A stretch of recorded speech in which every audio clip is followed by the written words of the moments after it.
હત્યાના પ્રયાસ, મારામારી, ગુજસી ટોક સહિતના ગુનામાં પોલીસ ચોપડે ચડી ચૂકેલા કુખ્યાત 36 વર્ષીય આરોપી યાસીન ઉર્ફે ભૂરો કેડાની ધરપકડ દુષ્કર્મના ગુનામાં રાજકોટ શહેર ક્રાઇમ બ્રાન્ચ દ્વારા કરવામાં આવી છે. હિન્દુ નામ ધારણ કરીને વિધવા મહિલાને લગ્નની લાલચ આપી ત્રણ સંતાનોને જન્મ અપાવી બળજબરીપૂર્વક દુષ્કર્મ આચરવામાં આવ્યું હોવાની પોલીસ ફરિયાદ નોંધવામાં આવી હતી. 34 વર્ષીય મહિલા દ્વારા ગત 18મી એપ્રિલના રોજ રાજકોટના મહિલા પોલીસ સ્ટેશન ખાતે આઈપીસી 376 અંતર્ગત યાસીન ઉર્ફે ભૂરો કેડા વિરુદ્ધ ફરિયાદ નોંધાવી હતી. જે અંતર્ગત રાજકોટ ક્રાઇમ બ્રાન્ચ દ્વારા અગાઉ ગુજસી ટોક સહિતના ગુનામાં પોલીસ ચોપડે ચડી ચૂકેલા 36 વર્ષીય યાસીન ઉર્ફે ભૂરો કેડાની ધરપકડ કરવામાં આવી છે. આરોપી દ્વારા હિન્દુ નામ ધારણ કરીને વિધવા સ્ત્રી સાથે મિત્રતા કેળવવામાં આવી હતી. ત્યારબાદ લગ્નની લાલચ આપી અનેક વખત દુષ્કર્મ ગુજારવામાં આવ્યું હતું. આરોપી વિરુદ્ધ રાજકોટ શહેર ખાતે 2015થી લઈને અત્યાર સુધીમાં 5 જેટલા ગુના નોંધાઈ ચૂક્યા હોવાનું સામે આવ્યું છે. જેમાં હત્યાનો પ્રયાસ, મારામારી, ગુજસી ટોક સહિતની કલમ હેઠળ ગુના નોંધાઈ ચૂક્યા છે. તેમજ વર્ષ 2019માં પાસા અંતર્ગત કાર્યવાહી પણ કરવામાં આવી છે.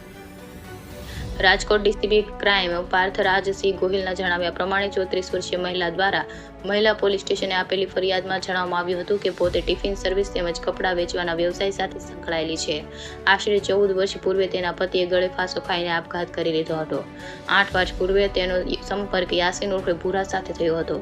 સંપર્ક થતાં બંને વચ્ચે ફોનના માધ્યમથી વાતચીત પણ થઈ હતી. તેમજ યાસીન ઉર્ફે ભૂરો અવારનવાર મળવા પણ આવતો હતો. જે તે સમયે યાસીન ઉર્ફે ભૂરાએ પોતાની ઓળખાણ રાહુલ પ્રજાપતિ હોવાની આપી હતી. તો સાથે જ પોતાના છૂટાછેડા થઈ ગયા છે તેમ કહી પોતાના માતા પિતાને ભાઈ બહેનને પણ મેળવ્યા હતા. ત્યારબાદ મહિલાને કહ્યું હતું કે આપણે રિલેશનશિપમાં રહીએ ત્યારબાદ આપણે લગ્ન કરી લઈશું તેમ કહ્યું હતું. જેના કારણે મહિલા તેમજ યાસીન ઉર્ફે ભૂરો એક જ ફ્લેટમાં સાથે રહેતા હતા. જે દરમિયાન લગ્નની લાલચ આપીને મરજી વિરુદ્ધ શારીરિક સંબંધ પણ બાંધતો હતો. જેના કારણે મહિલાને 3 સંતાન પણ થયા હતા. જે પૈકી એક દીકરો મૃત્યુ પામ્યો છે. યાસીન ઉર્ફે ભૂરો ગુજસી ટોકના ગુનામાં 3.5 વર્ષ જેટલો જેલમાં પણ રહ્યો હતો. જેલમાંથી બહાર આવ્યા બાદ યાસીનની માતાએ તેની જડામણી કરી હતી કે હું ફોનના માધ્યમથી અન્ય કોઈ સાથે વાતચીત કરું છું. જેના કારણે યાસીને શંકા કરવા લાગ્યો તેમજ માર પણ મારવા લાગ્યો હતો.